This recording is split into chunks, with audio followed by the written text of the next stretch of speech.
everybody. Welcome to the March 2020 episode of the BrownieKnits podcast. I am Gina, aka BrownieKnits. This is my little furry sidekick, Lorelai. And I thought I would pop in and do a quick video. Not a lot of content, but I definitely wanted to go ahead and give all of you who are participating in the Gilmore Cloth Cow for 2020 a sneak peek at the free cloth pattern that will be coming out on April 1st, 2020 in the, it'll be on the BrownieKnits.com site. It'll also be on Ravelry and available there. So if you're watching this in the future and you want to go and knit some dishcloths, washcloths that were inspired by the show Gilmore Girls, you can go up there and find all of those. And all right, one last Lorelai look before she's getting restless. Getting restless? All right, I'll let her lay down on my lap here. So anyway, I thought I would show you that cloth, talk a little bit about it, and then she's just out of the camera range, but she was sitting and watching my image on the phone. It's so funny. Anyway, I thought I'd talk about that cloth and show a little bit of something that I'm working on, and then also share a blanket that I had made in the past. So, all right, let's get into it. So for the April cloth, this was actually inspired by the episode, I don't know the episode number, but in season 1, I believe it was season 1, yes, I think.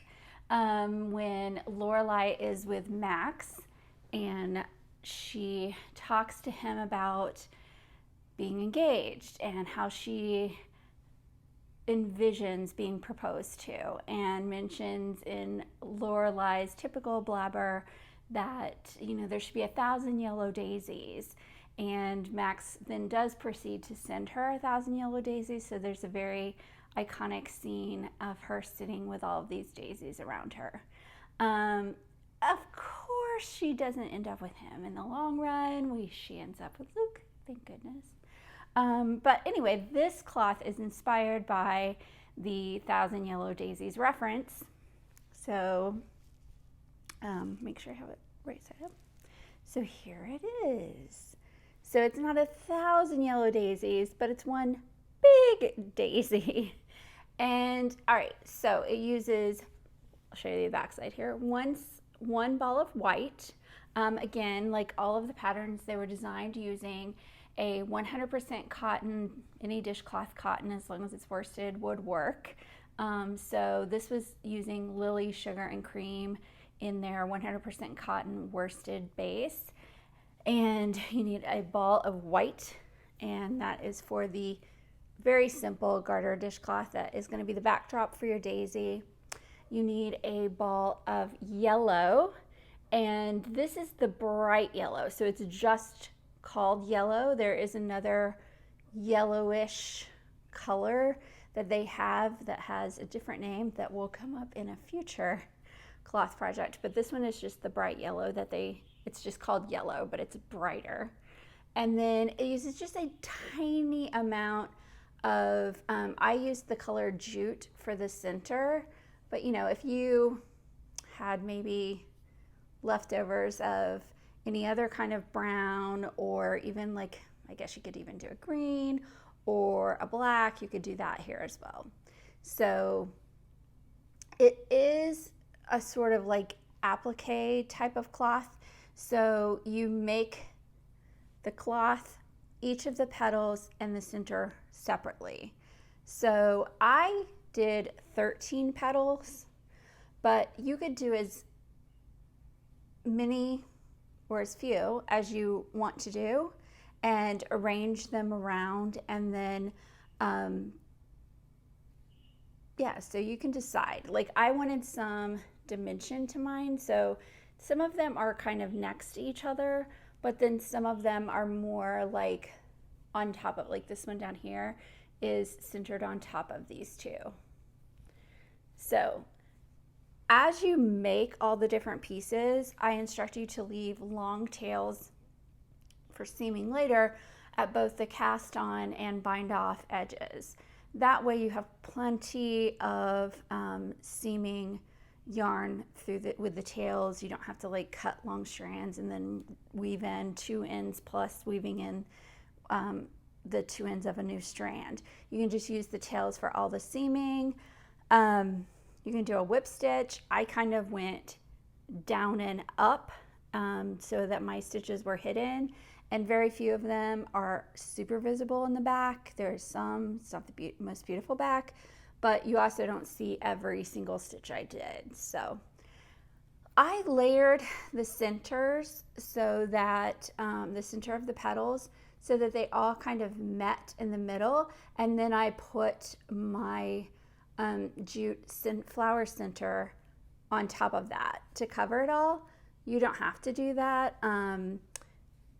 Little Britches CP, which is my friend Carol, she does all my test knitting for these cloths, and she chose to put hers around the edge of the center. So you could do that as well.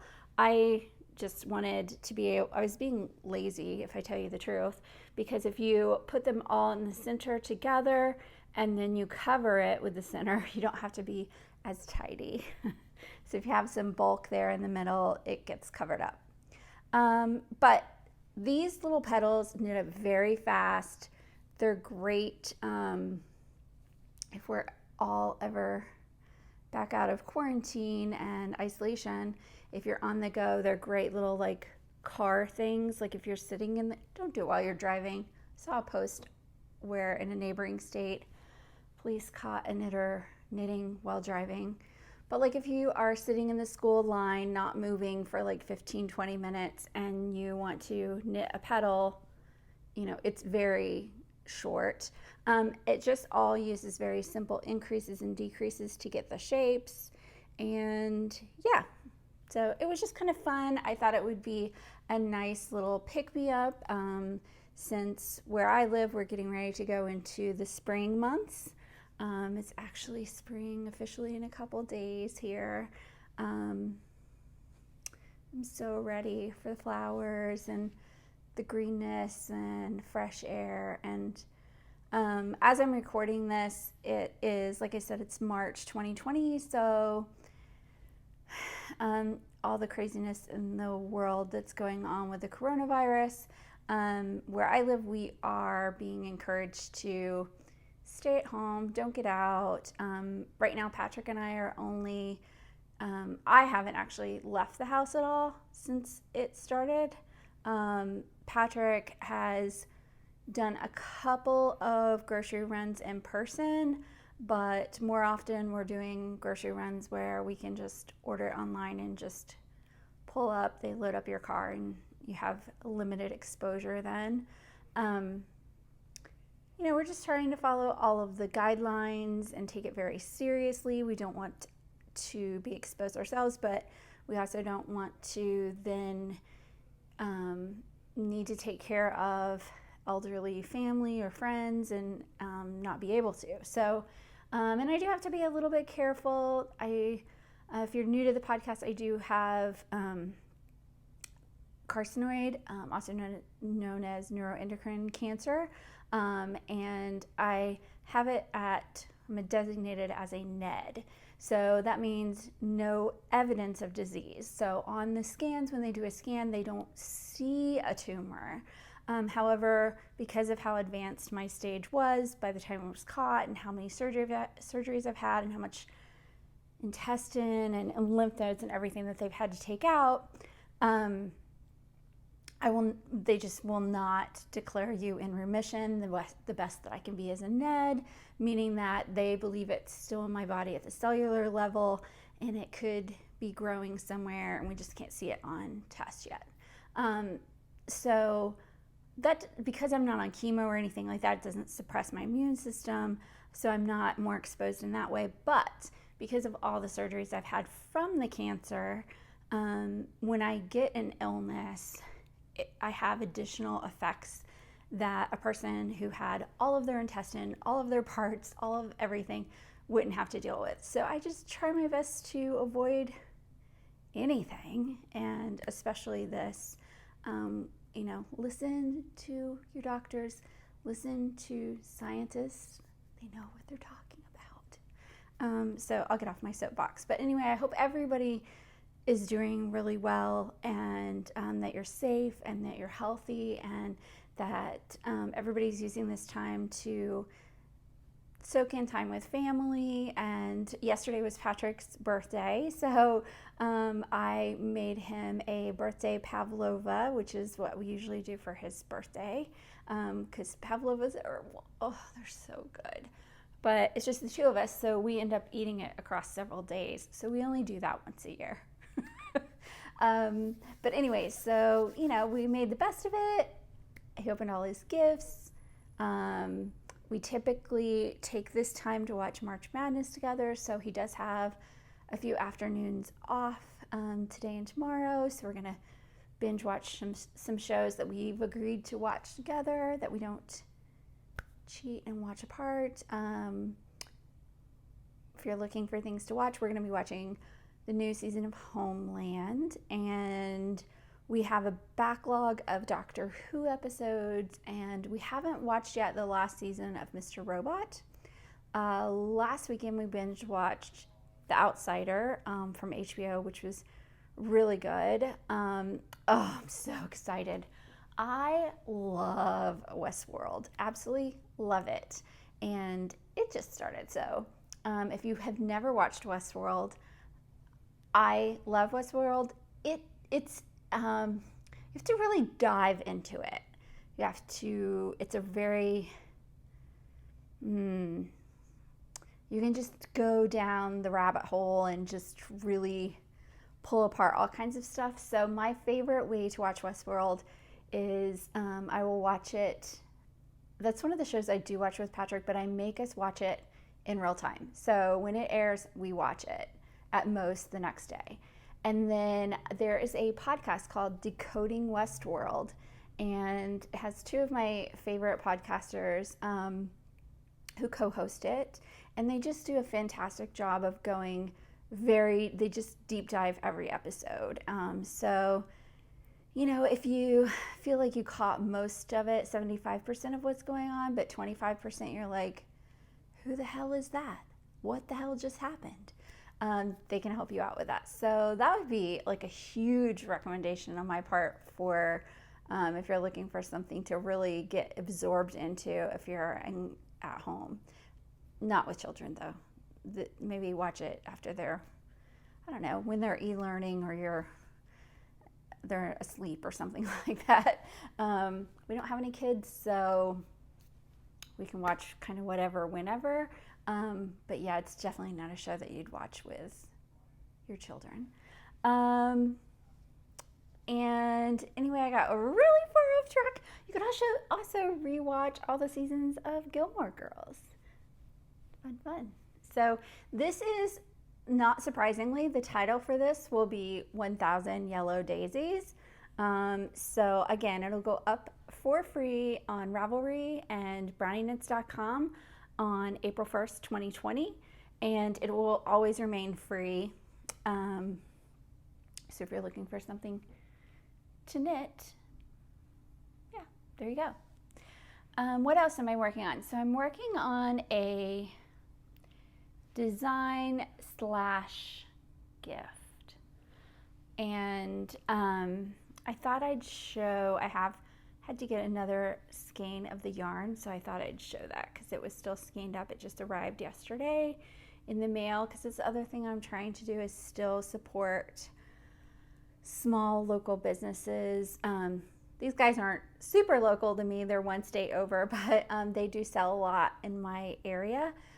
So this is from Leading Men Fiber Arts. I really like their colorways, are just really beautiful and brilliant. This is again their Showstopper base, which it's my favorite base of theirs, just because it's like such a good, it's a light fingering, but they have tons and tons of colors in it, and I'm very sensitive to scratchy yarns. So what other people would never think was scratchy, I really think is scratchy. And I just really like the feel. It's a 75% superwash merino, 25% nylon, 463 yards. And isn't it gorgeous? I hope that, yeah, it's picking up the beauty. This colorway is called Bent Neck Lady. I looked it up. That's from a TV show that I wasn't aware of because I was like, what is that name? I assume that's what it's from. When I Googled it, that was the only thing that came up. And it did seem, I could see where from the photos that the color would be inspired by that. So yeah. And let me see if I can show you without spoiling the new design that should hopefully come out somewhere, maybe in May. So it's combined here in this little stripy section. And this is also, this darker purple is also from Leading Men Fiber Arts on their Showstopper base. And the colorway is Raspberry Parfait, which is perfect. It's beautiful. So yeah, so I've been knitting on that a lot. The way that I tend to like to design, I do knit from other people's designs, but for some reason lately I've just been in the mood to just like cast on and do whatever I feel like. So that's why it's meant some new designs mostly that I've been working on. But I tend to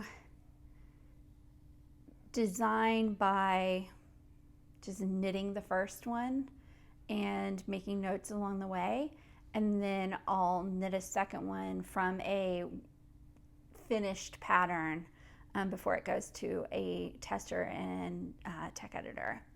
So I plan to do a second one of this for myself using the same base, the same showstopper, and one of the colors will be that blue, brilliant blue ink that I showed in the last episode for the baby onesie. I'm going to combine it with it's a light blue. It's kind of a soft, light denim-y look, and I'm very excited. I think that'll be fun. Yeah, so, and it's been really good binge watching TV, binging podcasts. I listen to tons of podcasts. I listen to a lot of true crime podcasts, true crime from the standpoint of it'll walk you through a case, not necessarily like, I don't like horror, that kind of thing I don't do. But I listen to a lot of those. I listen to a lot of entertainment-based podcasts, like, for example, Decoding Westworld from watching Westworld. If you love Decoding Westworld, like if you start watching Westworld and you like Decoding Westworld, Joanna Robinson, who is one of the co-hosts for Decoding Westworld, she also does a couple other podcasts. She is a writer, online writer for Vanity Fair. So she co-hosts another podcast called Still Watching. And I feel bad. I can't remember her co-host name for that. Dave Chen is their co-host for Decoding Westworld. But anyway, the Still Watching podcast, they talk about a bunch of different shows. Still Watching. So, for example, they just did The Outsider was one that they did. But Joanna also used to, when Game of Thrones was out, that was really, like, I don't know that there are that many people more knowledgeable about that universe of the planet than her. She co-hosted with two other gentlemen, and the name of the podcast, they might have changed it now that Game of Thrones is no longer on. I will put it in the show notes what it is, but if you haven't watched Game of Thrones, or if you want to watch it again, if you're really into Game of Thrones and you want to like hear people talk about it, you're looking for something to do at home, that was a wonderful podcast as well. So yeah, I watch a lot of TV, I watch a lot of podcasts, listen to a lot of podcasts, and I read a lot of books, and I knit a lot. Because I'm at home all the time, don't have kids, Patrick works a lot, so yeah. I feel like I have been gathering materials for years for because I sort of had been, 3 years ago, last week, I had my major cancer surgery. And after I was released from the hospital from that, I actually did not leave my house until the very end of May. I think I left once to go to a doctor's appointment. Other than that, I stayed at home. So kind of used to this whole like cocooning in thing. And so anyway, I also thought that you guys might be looking for some knitting projects to do. And I thought I'd show you and talk a little bit about this blanket. This is my, in 2015, I did a block blanket along throughout the year of 2015. Each month, just like I'm doing now with the Gilmore Girls cloths, I would release a block blanket design. At the time, they were free for that year while we did the knit along. And then and it was always my intention, they knew the whole time, at the end of all of that, at the beginning of 2016, it switched to a for purchase pattern.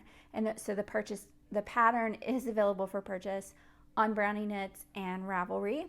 And it is the 2015 block blanket along.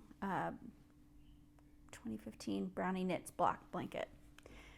So this would be good because let's say you have a couple, 2-3 skeins of a worsted in your stash, and you're just looking for something to do while you're at home. You could purchase the pattern and work up those 3, and then, you know, when you are able to get out, or if you are comfortable ordering online from a lot of our local stores are not doing in-person shopping, but they're doing like curbside pickup, or some are even, and this is so nice of them, some of our small business owners are actually doing half days where they are driving around and dropping paid for product on people's porches so that you can have it that way. So you could support your local yarn shop that way. But so here's the blanket. It uses lace techniques in some, knit and purl simple stuff in others. It does have a few cable blocks. I can't see from behind. So I'm trying to cheat. Look. And there are 12 because I did one per month. And here I'm showing it. This was, it uses a a worsted weight. And in this case, I used God, what is wrong with me? Goodness, I've lost my mind. I got ready to say Microsoft. Microsoft makes yarn now.